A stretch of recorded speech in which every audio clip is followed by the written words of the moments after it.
Un jeune homme court vers un énorme dragon avec des écailles rouges, et le dragon l'attaque avec des boules de feu.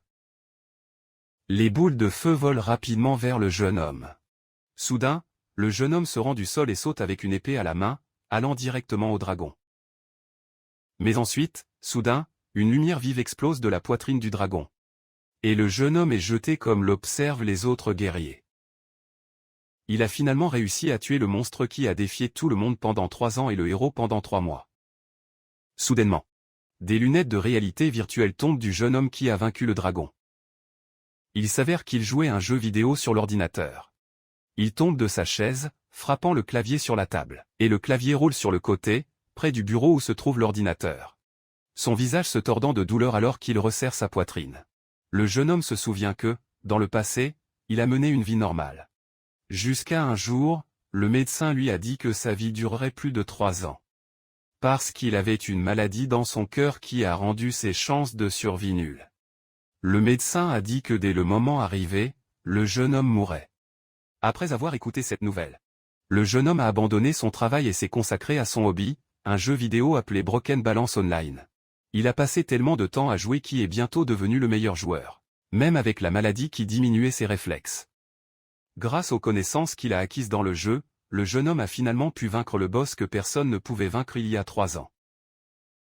Le jeune homme réalise amèrement qu'il veut continuer à vivre, mais ne peut pas, car la maladie le tue enfin.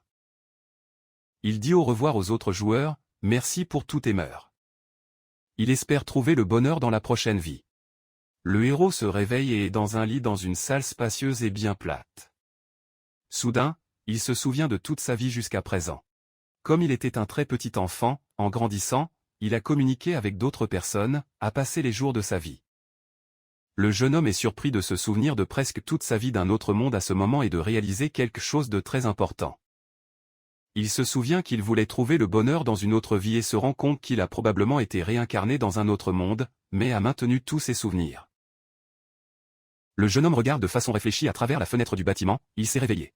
La première chose qu'il décide de faire est de penser à la situation. Voyant son reflet dans la fenêtre, il se rend compte que maintenant, probablement son nom est Eldo. La très grande propriété où il se retrouve est de sa famille. Eldo est le 4e fils d'un petit noble du pays. La famille noble ne considère pas Eldo comme une personne. Le seul membre de la famille qui entre en contact avec Eldo est le frère aîné, le premier-né de la famille, Lightning, un beau jeune cheveux blonds. Le reste de la famille considère Aldo comme un fils indésirable, l'ignorant et traitant avec mépris. Il s'avère qu'il y a eu un échec de récolte pendant 3 années de suite après la naissance d'Aldo, donc le garçon a été surnommé Dieu de Prague. Et beaucoup de gens ne l'aimaient pas. Ils n'aiment pas beaucoup cette histoire. Eldo se rend compte qu'il ne vit que dans le manoir parce qu'il n'a pas encore atteint l'âge de l'adulte. C'est pourquoi les parents ne l'ont pas encore renvoyé. Mais le lendemain, il aura 15 ans et sera considéré comme un adulte. De plus, il devra passer par la cérémonie de passage pour l'âge de la majorité. Bien que Eldo le savait, après la cérémonie, il serait expulsé de chez lui, il s'en fichait. Après tout, il a parfaitement compris que le monde dans lequel il se trouvait était très similaire au monde de l'équilibre brisé en ligne et de l'ombre. Il existe de nombreuses similitudes entre les deux mondes. Par exemple, le jeu a également eu une cérémonie de passage pour l'âge adulte. De plus, le jeu avait des compétences et des professions magiques. Ceux qui avaient une profession étaient divisés entre charpentiers et constructeurs.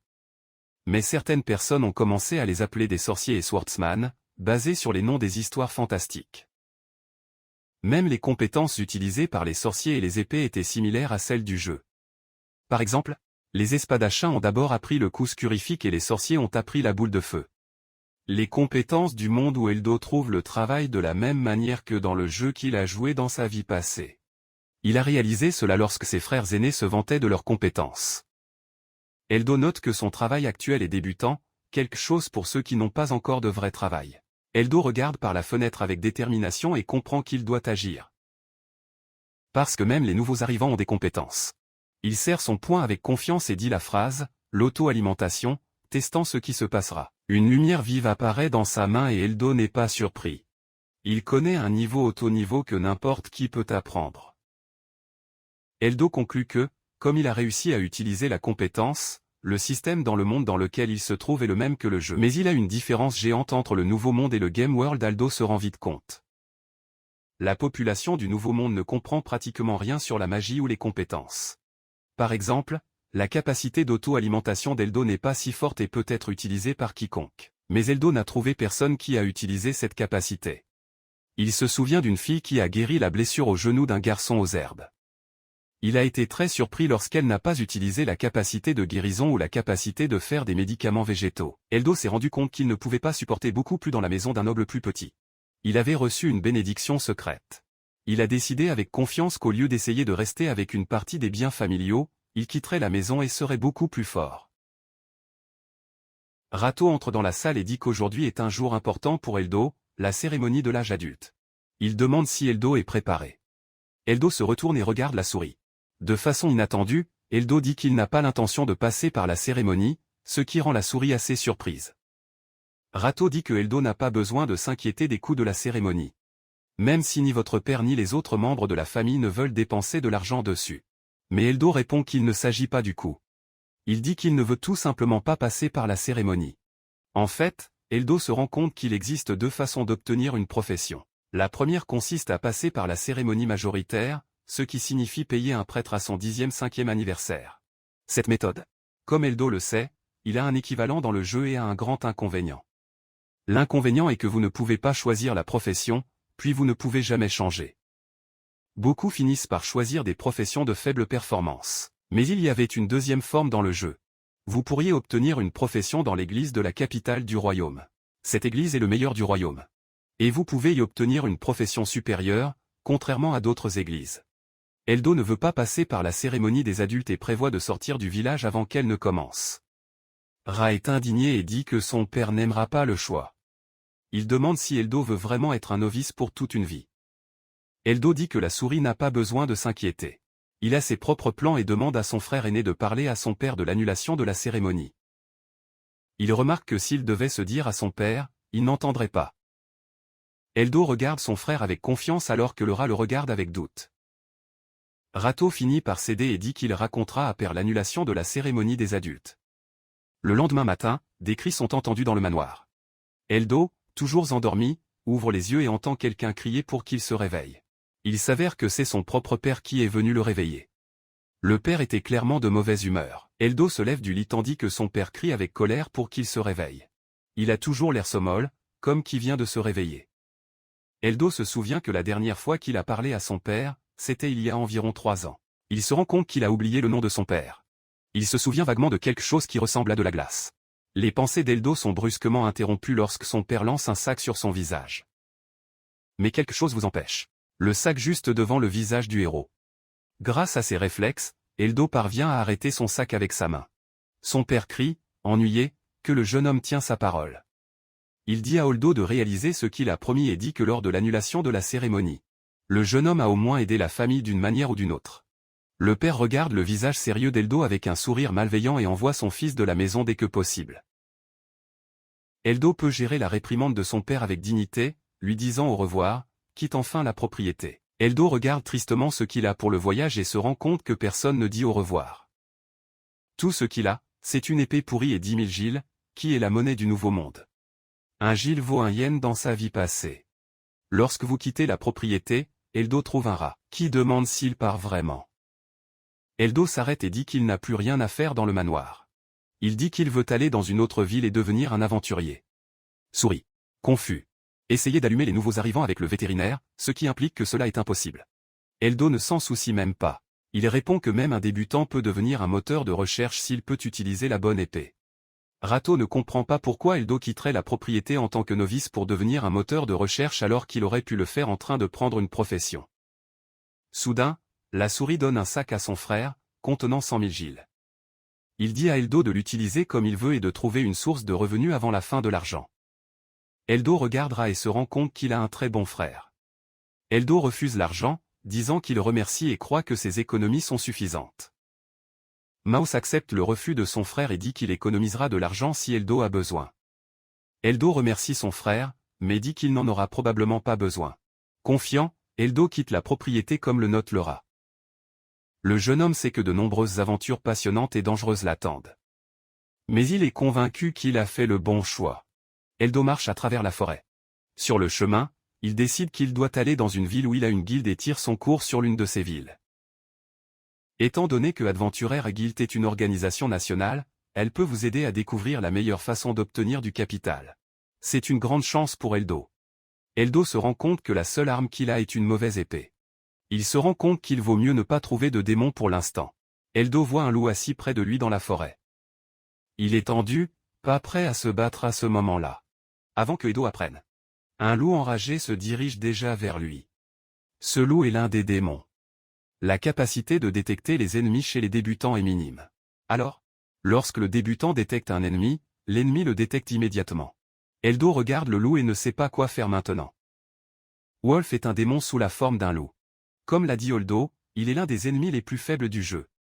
Eldo comprend qu'il s'agit de la première bataille dans le Nouveau Monde, il ne peut donc pas abaisser le garde en aucune circonstance. Eldo, plein de détermination, se souvient de la façon dont il a tenu une épée dans le jeu dans la vie passée et rappelle que le plus important au combat est la compétence. Le loup avance contre Eldo, mais le jeune homme ne perd pas son calme. La bataille avec le démon commence. Eldo comprend qu'après avoir rappelé tout ce qu'il savait sur le jeu, il ne sera pas difficile de gagner cette bataille. Eldo attaque le loup avec la certitude qu'il peut faire face au diable. Cela donne confiance et force à vos actions. Il s'avère que si vous frappez l'ennemi au bon moment, le système multiplie plusieurs fois les dégâts, comme le héros se souvenait du jeu. Après avoir vaincu le loup, Eldo est enfin convaincu de ses compétences. Il en est content, mais croit qu'il ne peut pas encore se détendre. Le jeune homme comprend que le système qui existait dans le jeu existe également dans le monde où il est. Toutes les techniques utilisées par le héros dans le jeu l'aidera dans sa nouvelle vie. Eldo comprend qu'il pourra trouver sa place dans le monde dans lequel il se trouve, c'est-à-dire le gouverner avec les connaissances qu'il a acquises dans le jeu. Eldo regarde le loup tomber et pense que pendant la bataille, son corps s'est déplacé aussi naturellement que s'il était lui-même. Le jeune homme se rend compte que s'il y les 70% ou plus de sa force, il serait en mesure de démêler plusieurs coups critiques et d'être considéré comme un joueur expérimenté. Il imagine que c'est à cause des compétences et des instincts qu'il a obtenus sur un équilibre brisé en ligne. Eldo décide de comparer les systèmes du Nouveau Monde et du jeu. Il utilise la technique de collecte dans le démon vaincu. L'essentiel de la collection est que la personne extrait des matériaux utiles des corps des monstres à faire de l'équipement. D'autres se sont toujours plaints, disant que cela ne valait pas la peine d'examiner les corps des monstres, car c'était dégoûtant. Ce système était totalement inutile. En raison de la mauvaise réputation de la collection, une nouvelle compétence a été créée, collection automatique, pour obtenir des matériaux automatiquement. Eldo décide d'essayer la collection automatique et s'approche du corps du loup. Il essaie d'activer la compétence, mais rien ne se passe. Eldo sait que si la capacité avait fonctionné, le corps du loup aurait disparu. Le jeune homme décide de donner la touche finale. Eldo utilise la capacité de nettoyage tout en tenant les dents du loup dans sa main, et elles sont propres. Il trouve cette capacité très utile. Eldo se rend compte que le nouveau monde qu'il rencontre est similaire au monde de l'équilibre brisé en ligne, mais pas exactement. Eldo arrive dans une ville appelée Lille. La ville est pleine de vie. Les commerçants sont partout. Eldo regarde autour de la ville. Il voit beaucoup de gens faire des allers-retours avec ses tâches. Soudain, un homme étrange l'appelle et lui demande si le jeune homme est perdu. Eldo répond oui et demande où est Gilda. L'homme regarde Eldo et voit qu'il a une épée et un sac avec de l'argent. Il fait un commentaire impoli disant que Eldo n'est qu'un autre jeune aristocrate qui veut être un aventurier. L'homme commente que l'équipement de Eldo est très mauvais. Et il sera donc expulsé de la guilde dès qu'il apparaît. L'homme fait un sourire malveillant et suggère que quiconque a donné l'équipement d'Eldo voulait probablement qu'il meure. Eldo dit qu'il voulait vraiment qu'il meure. L'homme répond que le garçon doit avoir traversé des moments difficiles et offrir des conseils. Il conseille à Eldo de ne pas parler aussi formellement, car aucun aventurier ne parle cela. Eldo est surpris par les conseils. L'homme explique que si un bandit entend sa façon de parler, il saura immédiatement qui est le chef. Il explique que les aventuriers parlent plus simplement pour rendre difficile l'identification de la hiérarchie interne de leur groupe. L'homme dit que si les aventuriers entendent quelqu'un parler comme ça, ils penseront que la personne ne connaît pas les bases et ne se moquera pas d'elle. Eldo accepte les conseils et essaie de changer sa façon de parler. L'homme convient que ça s'est bien amélioré. Il pointe vers l'emplacement de la guilde et veut de la chance pour Eldo. Eldo se dirige vers la guilde et pense que les aventuriers ne parlent vraiment pas formellement, comme aucun d'entre eux n'a jamais dit. Il se souvient qu'ils n'ont jamais parlé de cette façon devant le père ou le seigneur féodal. Eldo arrive à la guilde et la regarde. Il est totalement confiant dans ses plans et ses actions. Eldo entre dans le bâtiment de la guilde et regarde autour de lui. Il marche dans le couloir. Sur un mur, le jeune homme remarque une carte du monde.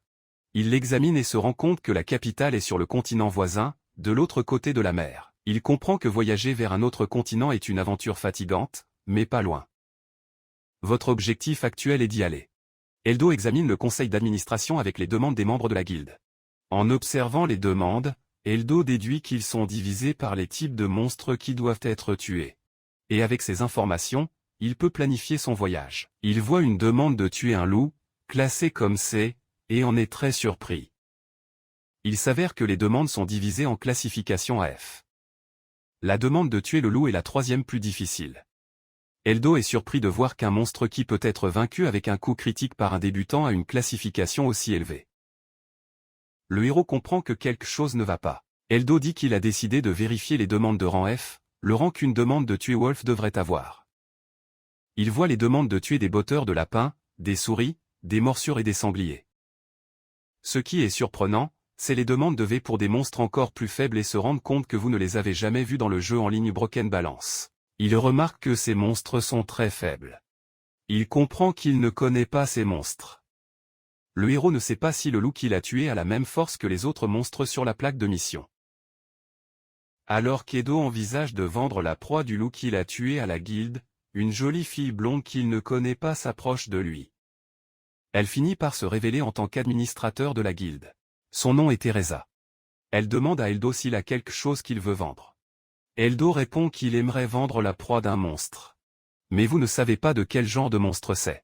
Teresa est surpris qu'Eldo ne sache pas quel genre de monstre il a tué et conclut qu'il est probablement un débutant. Teresa dit qu'elle ne peut pas affronter un ennemi sans le connaître. Parce que cela peut être fatal. Eldo répond que Teresa a raison, qu'il est un débutant et n'a même pas eu le temps de s'inscrire. Il s'attend à ce qu'il ne refuse pas l'occasion de vendre les matériaux du monstre qu'il a tué à cause de cela. Teresa dit qu'il n'a pas à s'en soucier, il peut vendre les matériaux. Il explique également que la liquidité des produits dépend du type de monstre. Il n'y a donc aucune garantie que Eldo pourra vendre la proie.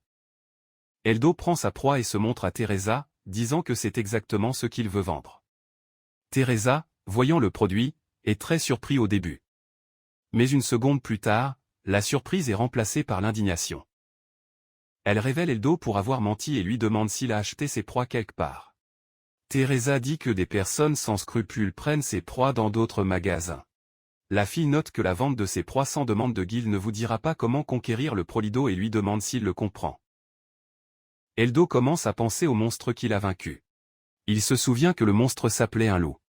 Il pense que Teresa pensait qu'Edo essayait d'obtenir des réalisations faciles, mais il ne comprend pas comment tuer un ennemi à bas niveau peut être considéré comme une réalisation. Pour empêcher Teresa de constater qu'Eldo est une personne malhonnête, il dit qu'il a récemment tué un monstre et que ce monstre ne peut pas être classé C. Et Teresa répond que le monstre est vraiment la classe C. Parce que c'est ce qui est dans le bestiaire de la guilde. Eldo dit que ce monstre était probablement beaucoup plus faible que les autres, mais Teresa l'interrompt et dit que la force des monstres du même niveau ne peut pas différer beaucoup. Elle souligne également qu'Eldo a déclaré qu'elle avait récemment tué le monstre, mais pour une raison quelconque, la proie est complètement propre. Eldo décide que n'explique plus comment il a tué le monstre, car son objectif principal est de gagner de l'argent. Il se demande combien il peut gagner avec des proies s'il est toujours possible de vendre. Teresa dit que la vente de la proie ne le dira pas comme une conquête. Mais Eldo peut toujours les vendre. Il donne le prix de 32 000 gilles, car la proie est si propre. Soudain, Teresa dit qu'il peut donner 34 000 gilles pour la proie et demande ce que Eldo pense à cette offre. Le héros pense que c'est une bonne valeur. Le jeune homme dit que tout va bien et veut vendre, et veut également s'inscrire dans la guilde. Teresa répond qu'il n'y a rien de compliqué à cela. Il vous suffit de passer un petit examen et de payer des frais de 5 000 gilles. Eldo dit que dans ce cas, il s'inscrira dès maintenant. Teresa dit qu'elle organisera tout et lui délivre 20 000 gilles, ce qui est la valeur après le taux d'examen. Teresa demande à Eldo s'il a déjà une profession. Eldo répond qu'il est novice. Teresa dit que si Eldo désapprouve l'examen, il ne sera pas rémunéré et lui demande s'il le comprend. Eldo demande si la guilde rejetera son inscription. Et Teresa répond que d'autres guildes pourraient même le faire, mais pas la sienne. Les gens de la guilde croient que tout le monde devrait essayer et s'ils échouent, choisissez une autre profession. Ils croient que c'est leur bien. Holdo demande si l'examen sera facile, et Teresa répond oui, mais pas pour les débutants. Elle livre un formulaire pour Holdo et lui demande de choisir une option d'examen. Teresa dit que Holdo sera traité de manière égale, quelle que soit l'option qu'il choisit. Elle note également que toutes les options nécessitent l'utilisation de compétences uniques par profession. Et qu'Holdo ne passera probablement pas l'examen avec une profession débutante sans compétences. Holdo pense aux options et choisit l'examen qui consiste à surmonter un combat de formation contre un examiné à l'épée. Le héros comprend qu'il s'agit d'une exigence très inhabituelle, et il ne sera pas facile de gagner avec des statistiques pour débutants contre un adversaire expérimenté. Holdo sait que son niveau en est toujours un, peu importe à quel point les combats en ligne sur le sol brisé. Parce qu'un adversaire expérimenté ne sera probablement pas plus faible que lui en force et en compétences. D'un autre côté, Holdo se rend compte que la perte ne coûtera pas grand-chose, seulement 5000 gilles. Il décide d'essayer de toute façon. Holdo prend sa décision finale et montre à Teresa l'option qu'il a choisie. La fille regarde et explique que l'examen aura lieu dans la zone de formation. Teresa demande à Holdo d'attendre. Alors qu'il n'attend plus que la table d'administration de la guilde, elle va quelque part, un peu plus tard. Elle s'excuse pour l'attente et demande à Holdo d'aller dans la salle de formation. Holdo entre dans la pièce et y trouve un jeune homme fort. Le gars regarde Holdo avec une expression menaçante et demande s'il est un débutant qui veut devenir un aventurier. Holdo, avec un léger désespoir sur son visage, il comprend qu'il ne pourra certainement pas battre l'adversaire. Il demande au gars de l'obtenir à la légère. L'homme rit et dit qu'il demande le pardon, mais il ne pourra rien faire de plus facile. L'homme ajoute également qu'un débutant qui devient veto ne peut mourir que de manière dénuée de sens. Il affirme avec confiance qu'il est de son devoir d'empêcher que cela se produise. Holdo se rend compte que l'homme ne veut probablement pas qu'il passe l'examen. Il sait que les compétences de l'examinateur sont clairement meilleures que les siennes.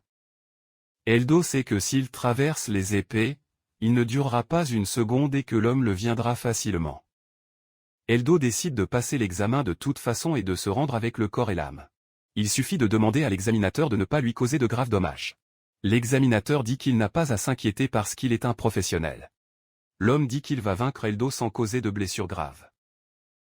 Holdo sait qu'il ne peut s'attendre à aucune sorte de clémence de l'examinateur. Il demande s'il peut obtenir l'une des épées de l'arène d'entraînement. L'examinateur dit non. L'homme dit que si Holdo a une épée qu'il a déjà l'habitude d'utiliser, il peut utiliser sa propre épée. Holdo prévient qu'il n'a qu'une seule épée tranchante. Avec un vrai doux. L'examinateur répond que ce n'est pas un problème, car Holdo ne pourra pas le frapper une fois. Holdo dit qu'il veut toujours prendre une épée en bois et demande laquelle il peut prendre. L'examinateur répond qu'il fait tellement. Teresa regarde en silence. Holdo décide de prendre une épée en bois car elle est plus légère. Si vous n'avez pas à tuer l'ennemi, une arme en bois sera très utile. Il choisit une épée en bois. L'examinateur demande si le héros a déjà choisi une épée. Holdo répond oui. L'examinateur se positionne devant Holdo et dit qu'il est temps de commencer. Teresa prévient que le juge le saura. Elle demande si les deux sont prêts à se battre. L'examinateur dit oui. Holdo dit qu'il est prêt à se battre lorsque Teresa annonce le début de la compétition. L'examinateur avance vers l'Holdo. Alors qu'Holdo réfléchit à la façon d'attaquer l'examinateur, le héros comprend que la différence de force est très grande. Et s'il y a une chance de gagner, ce ne sera possible que si l'examinateur utilise une compétence. Holdo sait que la capacité de Swordsman est beaucoup plus forte qu'une attaque normale. Mais lorsque vous l'utilisez, l'épée ne pourra pas changer le mouvement déjà commencé. Par exemple, une coupe puissante est une attaque incroyablement forte, mais nécessite la capacité d'être utilisée à la fin pour avancer. Cependant, pendant la période de récupération, la moitié suivante ou 7/10 de seconde, l'utilisateur est vulnérable. Holdo comprend que même si l'examinateur n'utilise pas ses compétences, il ne pourra rien faire contre la force physique ou les compétences du gars. L'examinateur se dirige vers Holdo pour l'attaquer. Holdo se rend compte que l'examinateur veut l'attaquer de haut en bas et décide d'essayer de bloquer le coup, mais il sait que s'il essaie de bloquer, il perdra à coup sûr. Mais Holdo décide également que si l'homme l'attaque d'en haut, il peut détourner la phrase et se déplacer un peu. L'examinateur appelle la possibilité de briser la défense. Et attaque Holdo. Le héros écoute cela et se souvient de cette compétence. Il comprend que cette capacité n'est utilisée que lorsqu'il est nécessaire de briser la défense de l'ennemi en défense. Holdo admire l'audace de l'examinateur. Après tout, alors qu'il attaque le héros d'une telle position, il peut être facilement blessé si une contre-attaque commence. Le héros détourne de l'attaque de l'examinateur sans difficulté. Soudain, le héros se rend compte que l'examinateur l'aide. Abandon. Elder décide que cette fois, le gars s'est ouvert exprès pour être attaqué. Le jeune homme comprend que s'il ne peut pas avoir un coup décisif pendant que l'ennemi est sur le dos, il échouera sûrement au test et décide d'agir sans perdre de temps. Eldo donne un coup critique décisif à l'examinateur à l'arrière, et il vole en arrière de plusieurs mètres. Le héros désarme l'homme. Teresa, en regardant cela, devient indescriptiblement enchantée. L'examinateur finit par tomber au sol après avoir été jeté plusieurs mètres par le coup d'Eldo. Elle termine la compétition et en dit « assez ». Eldo comprend et est un peu surpris d'avoir réussi l'examen. Il remercie mentalement l'instructeur, qui n'était pas dur avec lui. L'examinateur sous le choc. Demandez à nouveau comment il a réussi à s'envoler avec le coup d'un débutant qui n'a même aucune capacité. Eldo est sincèrement heureux et reconnaissant pour le comportement de l'instructeur, car il pense qu'il se rendait exprès pour aider. Le héros pense que cette bonne personne cet instructeur, frère, il lui tendit la main, avec un véritable regard de gratitude dans ses yeux. Eldo regarde l'instructeur et demande s'il a réussi le test. L'examinateur a l'air surpris et répond que le héros est passé, mais ajoute qu'il n'en est pas très satisfait. Question où Eldo a appris à se battre donc juste un débutant. Eldo répond calmement qu'il est soi-même et, pour lui-même, admet qu'il ne peut pas dire qu'il a appris toutes les compétences et les techniques de combat en jouant à un jeu nommé Broken Balance Online. Il se souvient que lorsqu'il a joué le jeu dans sa vie antérieure, il a passé beaucoup de temps sur lui et n'a jamais été fatigué de balancer l'épée. De plus, les batailles ne pouvaient pas nuire au héros. Eldo se souvient de la façon dont il pourrait passer des heures à se disputer avec des amis de l'efficacité de cette technique de combat. Mais le héros répond que l'instructeur est complètement faux. Il ajoute qu'il n'a réussi à vaincre le gars que parce qu'il n'a pas fait de son mieux pendant le combat et dit toujours que si l'instructeur l'avait pris au sérieux, il aurait battu Eldo easy. L'examinateur, un peu choqué et surpris, demande comment il n'aurait pas fait de son mieux dans le combat. Eldo dit que l'aide de l'instructeur était très claire. Il a utilisé la capacité de rompre pour donner une chance au héros. L'instructeur, les yeux pleins de malentendus et d'irritation évidente pour le discours du héros, demande comment Eldo peut dire une telle chose. Le héros ne comprend toujours pas que l'examinateur ne faisait pas semblant une seconde. Eldo réfléchit à nouveau. Quelle bonne personne ce vieil instructeur, qui même après le combat prétend toujours être un adversaire plus faible. Teresa, de bonne humeur et clairement enchantée, félicite Eldo pour avoir réussi l'examen. Elle applaudit et dit qu'à partir d'aujourd'hui, le héros est un membre complet de la guilde. Teresa lui donne une carte avec des informations et explique que la carte confirme qu'Eldo est l'un des membres de la guilde. Le héros remercie Teresa et prend la carte. Eldo regarde la carte et voit son nom sur lui. De plus, il remarque également le rang écrit à côté de son nom. L'inscription à la carte dit qu'il est un rang F. Teresa demande si Eldo aimerait une brève introduction à la guilde. Elle ajoute qu'elle n'est pas tenue d'être membre, mais elle recommande. Eldo répond qu'il serait heureux d'entendre un cours d'introduction rapide. Teresa suggère de commencer par la partie la plus importante, les obligations d'un aventurier. Les règles incluent ne pas faire de faux rapports. Ne divulguez pas les informations personnelles des clients et ne suivez pas les lois du pays dans lequel l'escroc. Elle date que ce sont les points les plus importants. Eldo demande ce qui se passe s'il enfreint l'une des règles. Teresa répond que cela dépend de la règle brisée. Elle explique que les sanctions peuvent aller de la suspension de la carte de l'avenue à l'expulsion de la guilde. Si quelqu'un enfreint la loi, vous devrez répondre aux autorités. La fille dit avec un ton sérieux qui, dans le pire des cas, peut être la peine de mort. Eldo comprend qu'il s'agit d'une punition très grave. Il demande avec impatience si Teresa lui a donné toutes les demandes à lui.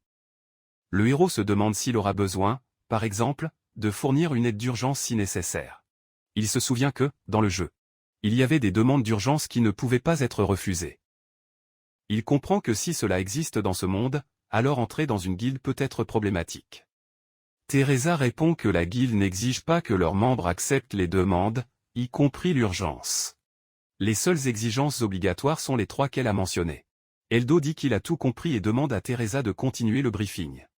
La fille dit qu'elle présentera désormais les délais et les pénalités pour les contrats contractuels. Elle explique qu'une demande a un certain temps pour être réalisée, si elle n'est pas effectuée dans ce délai, la tâche sera considérée comme échouée.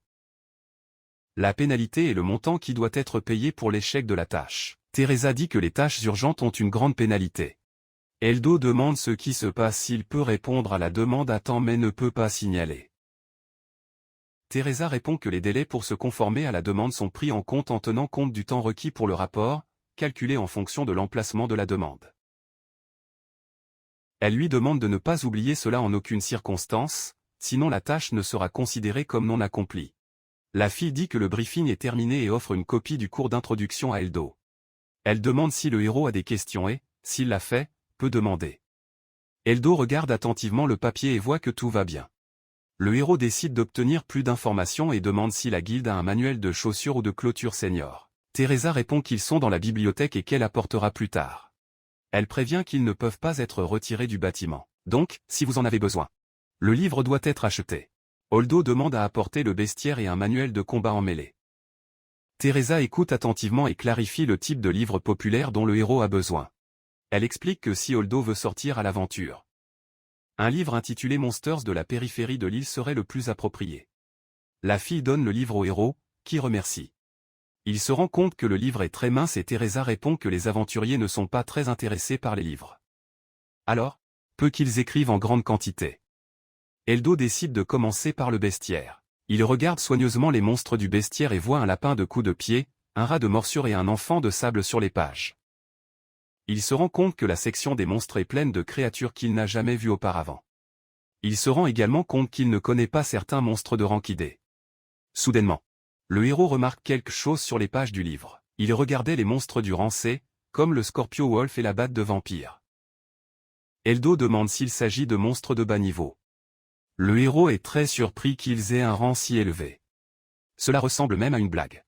Il regarde l'image d'un loup et de la légende, en colère Wolf, avec le rang B à côté de lui. Il se rend compte que dans Broken Balance en ligne, après avoir tué ces monstres, le joueur a simplement cessé d'être novice. Le visage d'Eldo montre une véritable surprise. Il ne comprend pas pourquoi les membres de la guilde traitent avec le rang A. Les monstres Eldo décident de voir ce qui figure sur la liste des monstres du rang A. Les pages avec des monstres de Rankia sont complètement vides. Le héros, soulagé, n'y trouve pas de créature. Par conséquent, il n'y a pas de monstre de rang à proximité. Eldo décide d'étudier un autre livre, le manuel de combat d'Averero, de 0 à l'attaquant. Il décide de voir le manuel de combat, ouvre la première page, du niveau élémentaire, et voit des instructions sur la façon de garder les armes et de collecter des trophées de monstres. Il se rend compte qu'il sait déjà faire cela. Ensuite, le héros ouvre la page de niveau initial, où il explique comment utiliser les armes et comment utiliser la magie disponible pour chaque classe. Et décrit également la partie de reconnaissance. Il s'avère que l'Eldo a déjà géré ces règles, alors il décide de sauter le chapitre.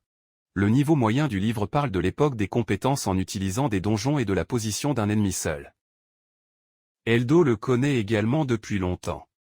Il pense donc qu'il lit toujours la partie initiale. Le héros ouvre une partie avancée, qui parle de positionnement contre divers adversaires et attaques humaines. Eldo pense qu'il lit le niveau initial, quand il se rend soudain qu'il est déjà au niveau avancé. Il s'exclame que ces informations ne peuvent pas être égales aux connaissances avancées. Mais ce qu'il veut le plus savoir, c'est où la bataille est une par une. Et comment prédire les mouvements de l'ennemi.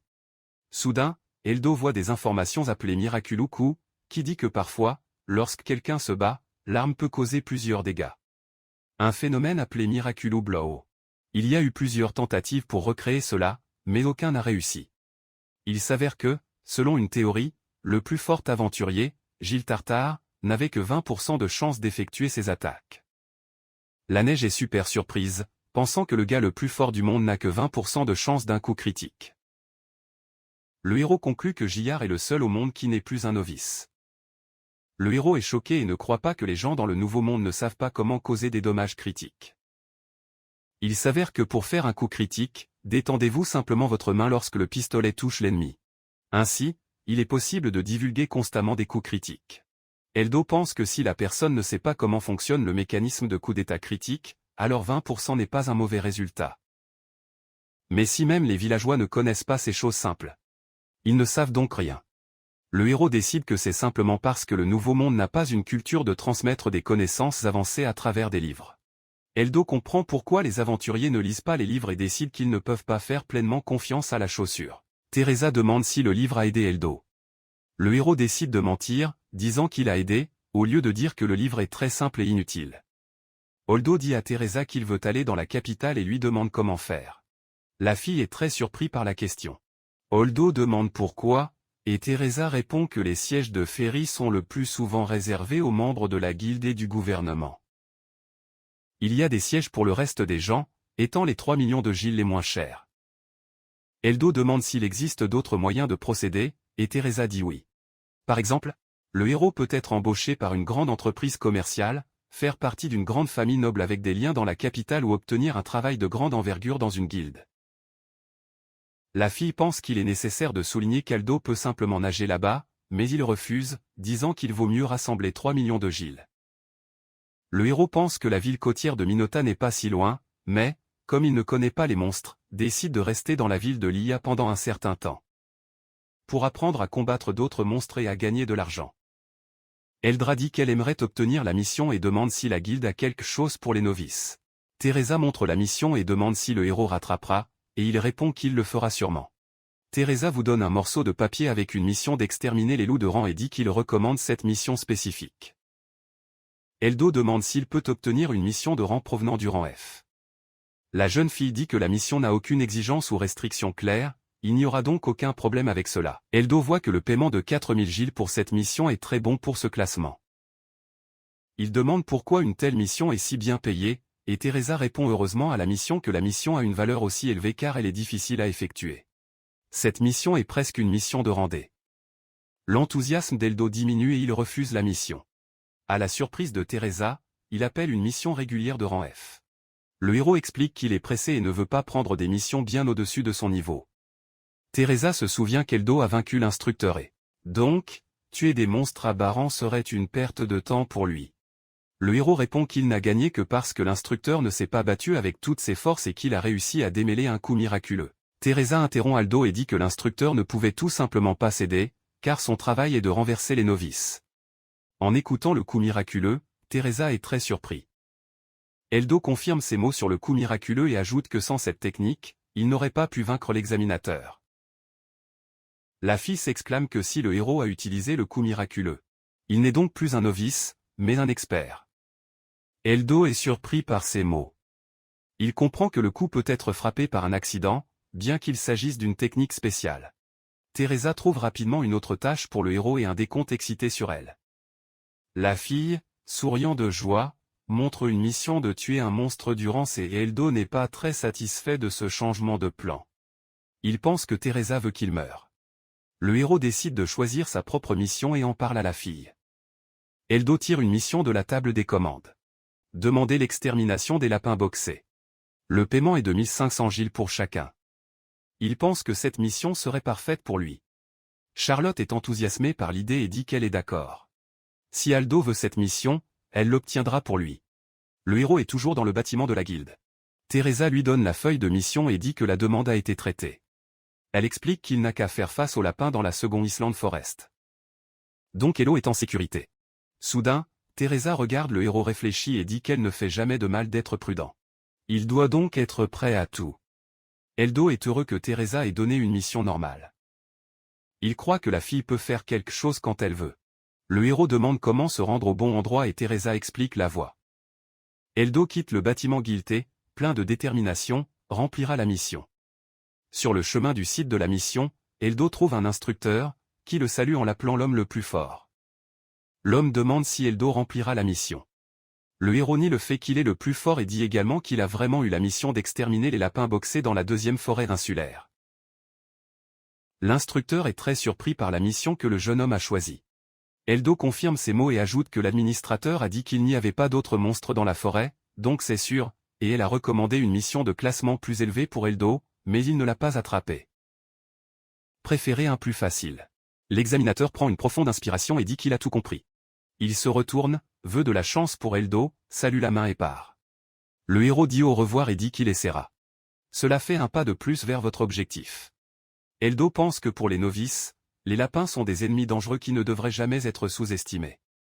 Le héros va plus profondément dans la deuxième forêt insulaire et examine la région. Il est sûr qu'il est finalement arrivé. Soudainement, Holdo perçoit un mouvement soudain dans les arbustes à venir et est alerte. Le héros se demande si c'est vraiment un lapin boxeur. Il sent que quelque chose ne va pas, car le lapin ressemble plus à un loup, ou plutôt à un loup-bas. À l'approche du loup, un tas de loups-bas se laisse derrière les arbustes. L'un des loups du gang Rosa montre les dents et laisse tout à Eldo. Le héros s'accroche et se rend compte qu'il avait raison. Les monstres étaient vraiment des loups de bas rang. Eldo parvient à être furieux contre Teresa, l'appelant une secrétaire folle pour avoir dit que la mission était en sécurité, quand en fait elle l'a envoyée pour exterminer les petits loups, une mission qu'elle a elle-même recommandée. Le jeune homme se rend compte amèrement qu'il s'est rendu compte trop tard et maintenant il n'a plus le temps de revenir.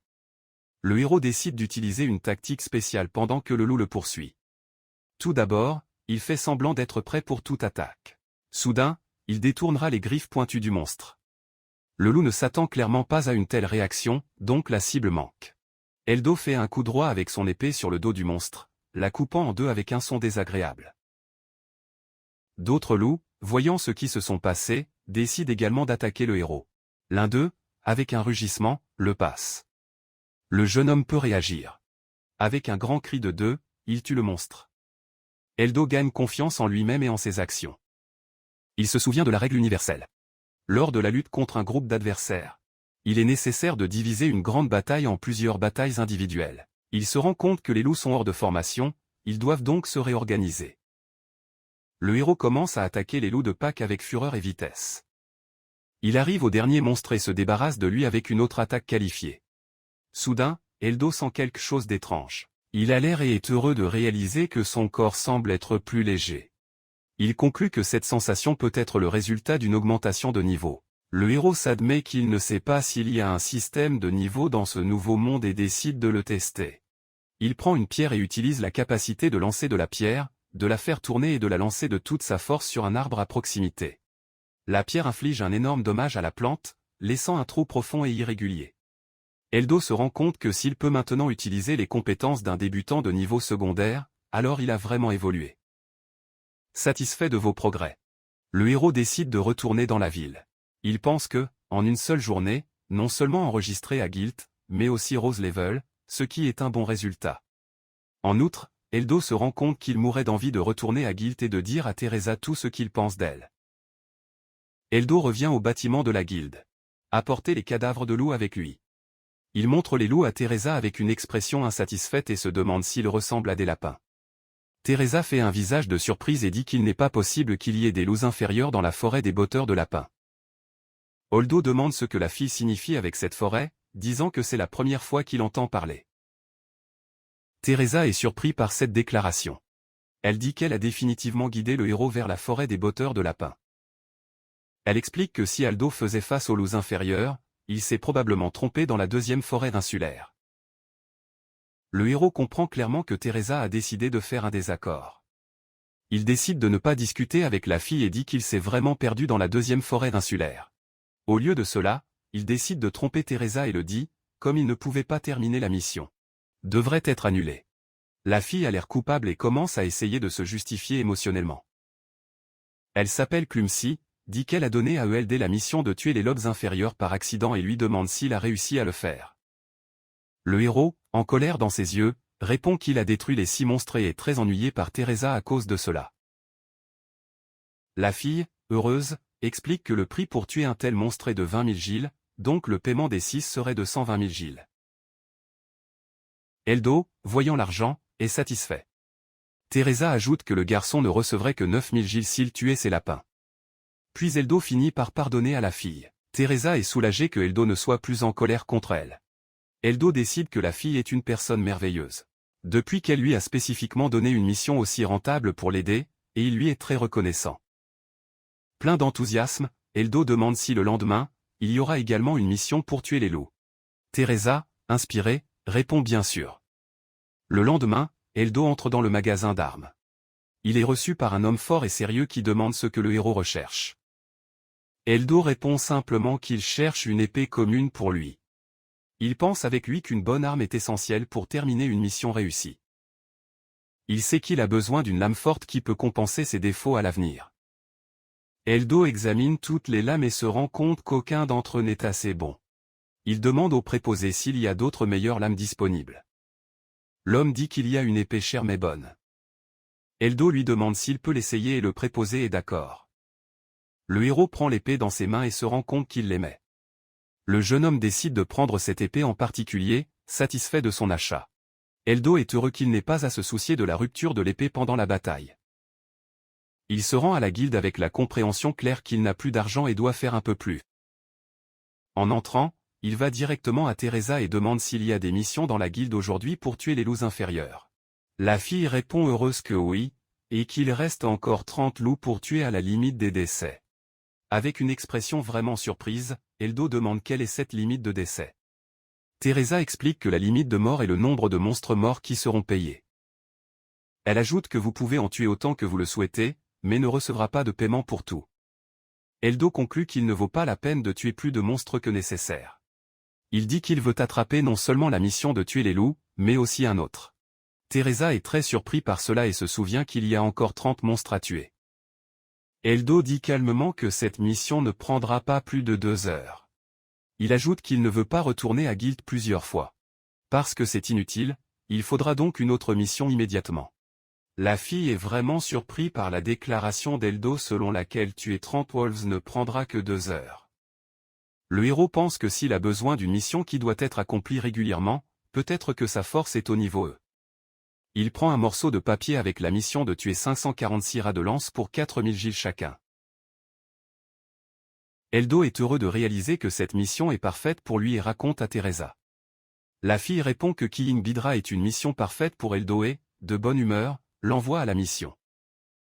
Eldo remplit rapidement la mission d'exterminer les loups inférieurs. Il dit avec confiance qu'il remplira la mission de tuer les rats de lance. Le héros atteint une autre forêt dense. Dans ce document, il voit une grande quantité d'arbres, un petit ruisseau et un pont dessus. Eldo essaie de comprendre s'il est vraiment venu au bon endroit. Il se rend compte que l'endroit est un peu différent de ce que Teresa a décrit. Il se souvient également que la fille avait dit que la forêt était magnifique. Il voit également qu'en plus de la peau blanche, des yeux noirs et une corne sculptée, le rat a une longue queue légère, 2 dents de devant blanches saillantes et des griffes pointues. Il est debout. Propriété, Eldo décide que la créature devant elle doit être un rat de lance car il a une corne pointue sur sa tête. Le héros pense qu'il est entré sur le territoire de ces monstres. Eldo décide de tuer la souris devant lui d'abord. Soudain, la créature commence à crier répulsivement, long fort. Appelée probablement d'autres rats comme elle. Eldo, ne s'y attend clairement pas, est très surpris par les actions du rat et le son qu'il émet. De façon inattendue. La souris crie si fort que le héros commence à se retourner, attendant une attaque du nord d'autres créatures comme celle-ci. De tous les côtés, les autres rats commencent à répondre au premier cri, non moins grand et répulsif. Le héros s'exclame que la créature a dû appeler ses proches, ce qu'il n'aime pas du tout. Le bruit autour de l'Eldo devient insupportable. Le cri est si fort qu'il ne peut même pas dire s'il y a 10 ou 20 rats autour de lui. Il décide qu'il doit détruire autant de rats qu'il peut avant que le reste du peloton ne vienne. Eldo se lance pour attaquer la souris qu'elle crie. Il secoue son bras et prend la vie de sa souris avec un seul coup. Il regarde le corps du monstre coupé en deux et comprend que les rats sont très faibles individuellement. Et les tuer un par un est très facile. Eldo regarde les hordes de rats dans l'herbe qui se rapprochent de lui et se rapprochent de plus en plus que cette bataille est l'une des plus difficiles qu'il ait jamais rencontrées. Il est prêt à se battre. Le héros comprend que dans cette bataille, il compensera ses faiblesses par une seule compétence, ce qui est très mauvais. Il sait qu'il y aura encore des coups en raison du grand nombre d'ennemis. Il serre dur l'épée et se prépare à attaquer avec la germination. Les rats se jettent pour attaquer Eldo. Leur avantage est qu'ils sont nombreux, petits et très rapides. Alors que LD est complètement seul, plusieurs rats sautent par-dessus pour l'attaquer, mais il ne perd pas son courage. Avec toute sa force, il coupe les créatures en deux avec un coup d'épée. Soudain, la corne de l'un des rats de lance tourne sur son axe. Un des monstres du pack, avec la corne qui tourne. Il saute par-dessus l'épaule d'Eldo et le frappe, le blessant. Il crie rapidement avec une douleur inattendue mais supportable tandis que les rats sont toujours là. Et tout en se préparant à attaquer, Eldo se rend compte que la douleur n'est pas si forte et que les rats ne peuvent être vaincus que de cette manière. Les monstres continuent d'attaquer et Eldo décide que, malgré le nombre d'ennemis, il peut utiliser plusieurs autres compétences. Par exemple, il peut continuer la destruction réussie des rats, en tuant 3 à la fois avec un mouvement de sa main. Que fait-il, faisant parcourir les créatures puis mourir? Il détourne avec succès les attaques du monstre, mais certains l'ont encore frappé. Le héros se souvient que l'un des points les plus importants d'une bataille comme celui-ci n'est pas d'oublier la capacité d'auto-alimentation. Il serre son poing et pense que le moment de restauration de la force décide beaucoup au combat. Ainsi, le débutant ne peut pas utiliser Bro pour rien. Eldo décide d'agir calmement et fermement, sans la hâte et réfléchissant à ses actions. Le jeune homme est absolument convaincu qu'il va vaincre tous ses ennemis, quoi qu'il arrive. Ensuite, il guérira sûrement pour continuer à se battre avec le même esprit. La fille derrière le comptoir voit un énorme tas de cornes pelées devant elle, et après que LD lui ait dit combien de monstres il a essuyé, elle le répète, a impressionné 276. Il semble que sa surprise ne peut pas être exprimée en mots. Eldo est à nouveau convaincu que Teresa joue idiot devant lui. Il se souvient comment la fille a demandé au héros avec un commentaire clair que cette mission serait parfaite pour lui, ce qui s'est avéré complètement faux. Eldo raconte l'histoire de sa rencontre avec les rats. Il dit qu'il en a trouvé un, puis l'animal a appelé sa classe. Le héros demande si cela devrait être comme ça, et Teresa répond que cela n'arrive jamais. Le héros se demande si, depuis que les rats se réunissent dans des gangs pour attaquer, ne devraient-ils pas être considérés comme des monstres de classement? Teresa répond que ces rats sépermiques se réunissent certainement en groupe, mais pas dans de si grands groupes.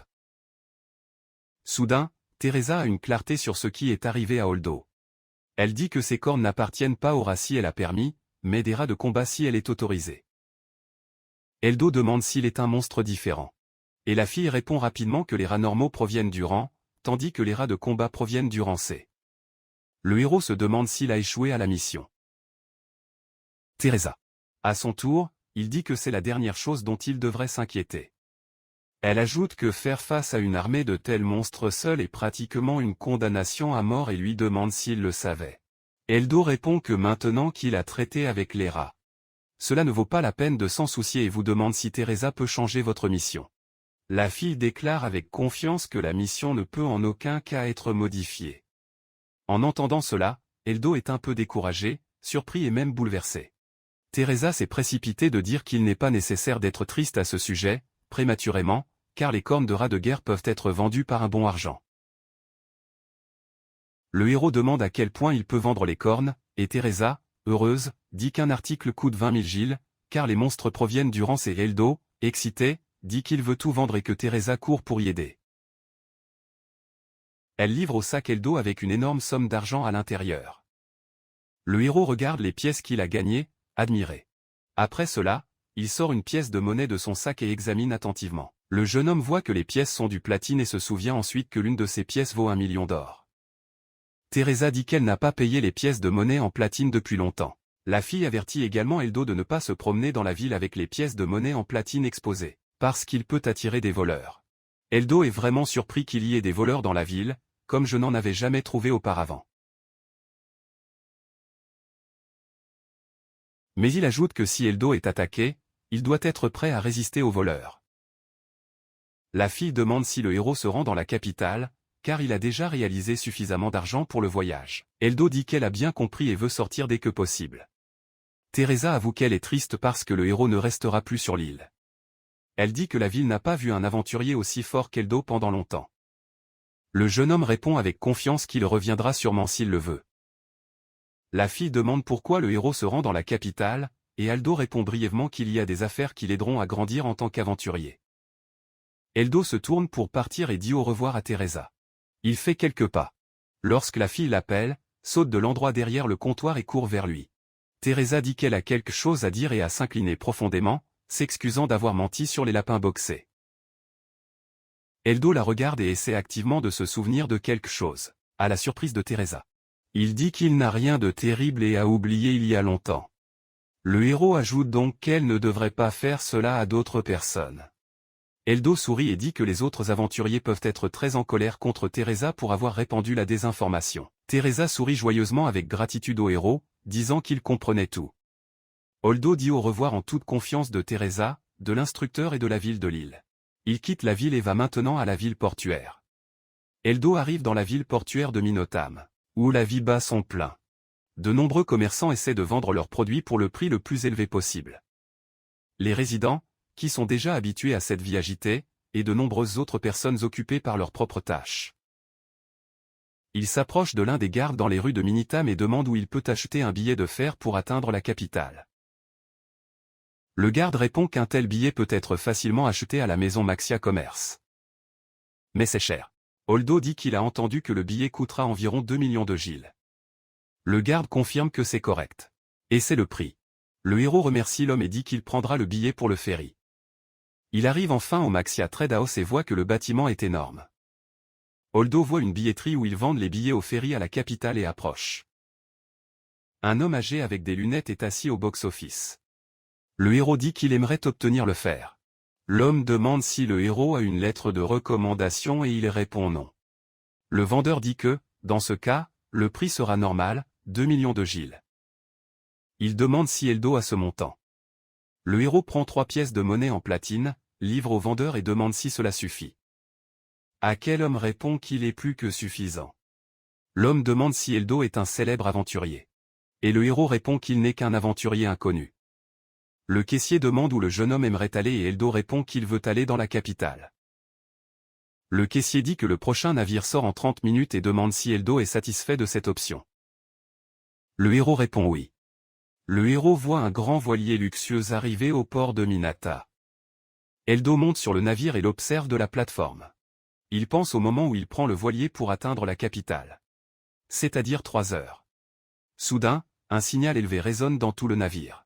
Holdo déduit ce son appartient à une relique appelée Water Traveler Stone, qui peut être utilisée pour contrôler le navire. Le héros regarde en bas et voit 2 filles sur le pont inférieur. L'un d'eux dit, avec un visage en colère, qu'il a perdu quelque chose de nouveau. L'autre dit qu'il devait être trop à la hâte. Et le premier répond qu'il a tout fait exactement car il a été écrit dans les instructions. Holdo voit des objets et des matériaux disposés à la table devant les filles. Fruits, racines, plantes, branches sèches et comprendre qu'elles préparent une potion. Il devine quel genre de potion ils font et dit le nom à haute voix. Potion pâle verte. L'une des filles entend cela et se tourne la tête vers lui. Elle demande durement ce qu'il vient de dire. Appelant un aventurier, Holdo répète le nom de la potion, mais plus fort, et, voyant le visage surpris de la fille, demande s'il avait tort. Les filles, toujours espoir de préparer la potion, demandent s'il sait comment le préparer.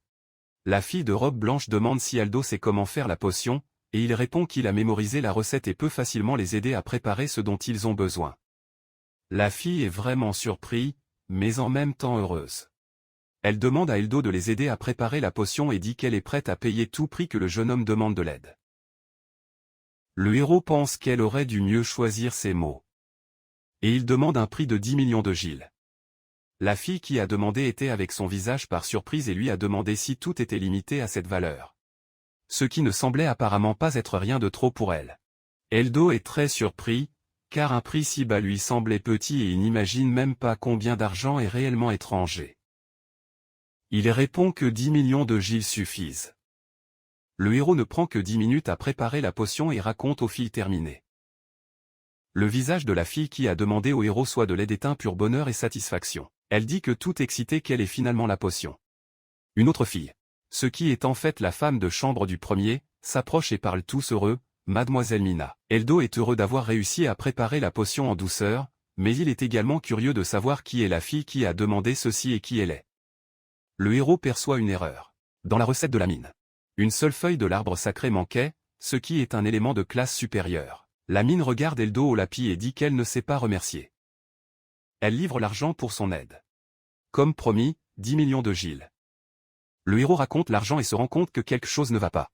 Il y a bien plus que ce à quoi il s'attendait. Il demande pourquoi elle a donné autant. Et la fille répond qu'il a tort, car il a fait suffisamment de potions pour 2 bouteilles. Elle dit toujours qu'elle pourrait même en donner plus. Mais demande ensuite à livrer une carte avec une sorte d'arme au lieu de l'argent. Holdo examine la carte et demande de quoi il s'agit. La fille répond que cette carte est un symbole de gratitude de la société Maxia. Cela confirme la confiance en lui. Si vous montrez cette carte dans la capitale ou dans les magasins, vous vous assurez que la personne qui en a peut être fiable. Holdo demande si elle est sûre qu'elle peut donner quelque chose de si important pour la première personne qu'elle trouve. Elle répond que bien sûr, elle le peut, car elle a entendu sa voix. Elle dit que pour occuper le poste de président de l'entreprise, la personne doit comprendre au moins ces choses. Eldo est surpris de savoir que la mine est la présidente de l'entreprise. Elle se présente et s'avère que son nom est Mina Maxia et qu'elle est la présidente de la société Maxia, qui s'occupe de l'administration du navire.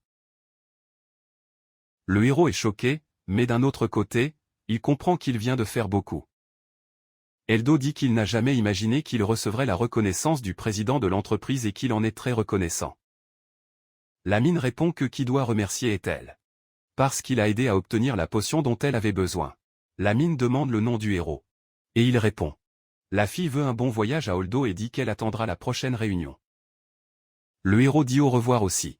Soudain, l'Eldo appelle la mine et, pointant vers l'eau, demande s'il y a quelque chose là-bas. Mina ne comprend pas immédiatement ce qui se passe. Le héros regarde l'eau et se rend compte que quelque chose s'approche rapidement du navire. C'est un énorme dragon marin que rien du tout à vitesse et n'est clairement pas amical. Le marin hurle de peur disant que le monstre va directement au navire. Nina répond que cela ne peut pas être possible, car ce type de dragon ne vit pas dans les eaux où il traverse. Ces dragons vivent à 500 km de cette partie du réservoir. L'Eldo rappelle que le dragon marin est une créature légèrement plus forte que les loups de classe inférieure et qu'ils se battent avec des barres comme des membres. Le héros comprend que si un novice comme s'il est touché par une telle créature, il mourra à temps. Il demande si les passagers du navire seront en sécurité. Mais Mina répond par peur que le navire n'ait pas été fait pour résister aux monstres de ce type. Mina envoie à tout le monde qu'elle sait combattre et que les autres descendent sur le pont. Après avoir soigneusement observé les actions du monstre, Eldo conclut que la créature veut attaquer le mât. Nina dit avec crainte qu'il n'y ait rien à faire, car le mât est détruit. Ils perdront les pierres qui permettent au navire de voyager dans l'eau et ne pourront pas atteindre la capitale. Le héros comprend qu'il n'a qu'une seule issue, détruisant le dragon. Eldo regarde les gens qui savent se battre et qui sont sortis sur le pont et demande à haute voix qui peut attaquer à distance. Plusieurs volontaires lèvent la main, 2 garçons, un homme et 2 filles. Eldo regarde de près, 3 sorciers et 2 archers. Il pense que c'est une bonne sélection, mais il y a un problème.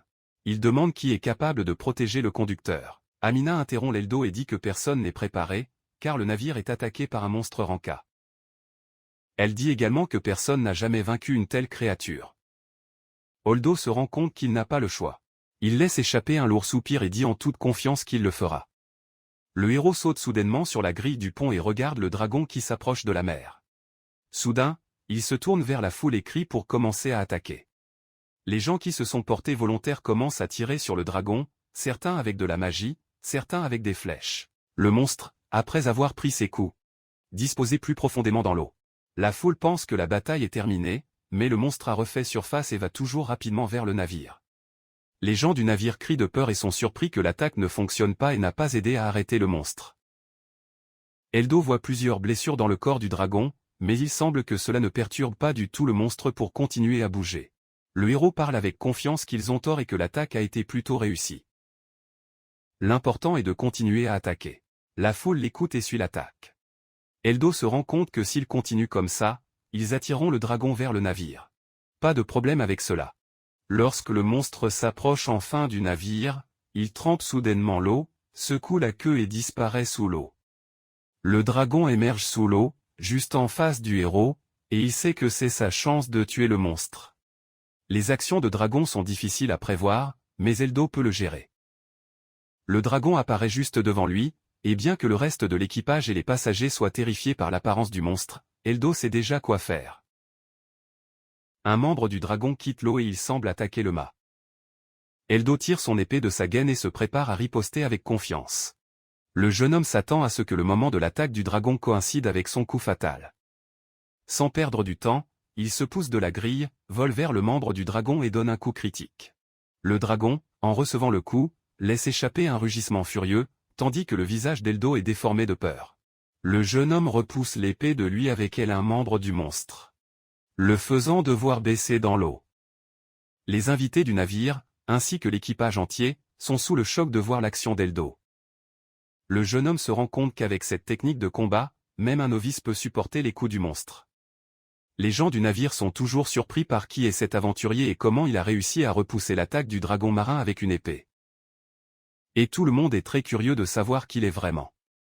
Eldo pense avec dégoût que même si le personnel du navire est inquiet, ils risquent leur vie. Il sait qu'avec ses attaques critiques, il pourra repousser les attaques du monstre. De plus, les attaques de monstres sont faciles à prévoir. Mina crie à la foule pour continuer à se battre pour aider Eldo. Les gens se réveillent et continuent avec les attaques. Le dragon reçoit un coup après l'autre. Ce qui lui fait évidemment beaucoup mal.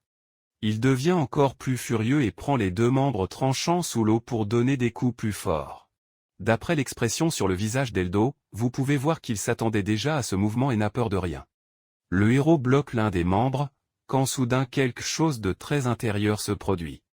Le dragon a lancé une deuxième attaque. Prenant le héros par surprise, Eldo pensait qu'il serait impossible de bloquer les coups avec deux pattes en même temps, et il pouvait à peine éviter. Le dragon frappe le chef d'orchestre derrière Eldo et, avec lui, la pierre qui se déplace dans l'eau. Heureusement, rien ne se casse. Le héros se tourne et se rend compte qu'il était par un tri. Il comprend que s'il manque l'angle dans le temps, il ne pourra pas donner le bon coup. Il ne peut donc pas être distrait avec rien. Mais Eldo sait également qu'il n'a pas à calculer chaque attaque, car la chose la plus importante est de sortir la pierre de voyage de l'eau avant que le mât ne descende. Le dragon continue d'endommager le navire tandis que des gens du navire attaquent le monstre sans s'arrêter. Eldo se rend compte qu'il sera bientôt possible de donner un coup décisif et se prépare à cela. Soudain, quelque chose arrive au dragon comme Eldo. Même la foule ne peut pas comprendre, ce qui rend tout le monde très effrayé. Il s'avère que le dragon a perdu sa position et que son attaque sera maintenant quelque part inconnue.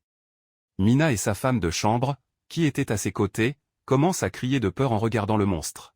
Eldo, sourde à redouter, détourne le coup qui aurait dû frapper Mina et sa femme de chambre, qui étaient terrifiées.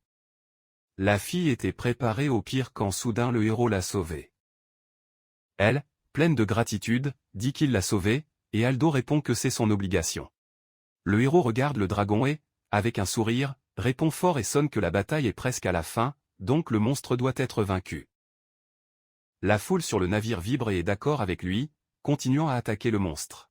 Le dragon reçoit plusieurs blessures, incapable de manipuler un autre coup, meurt et coule dans l'eau.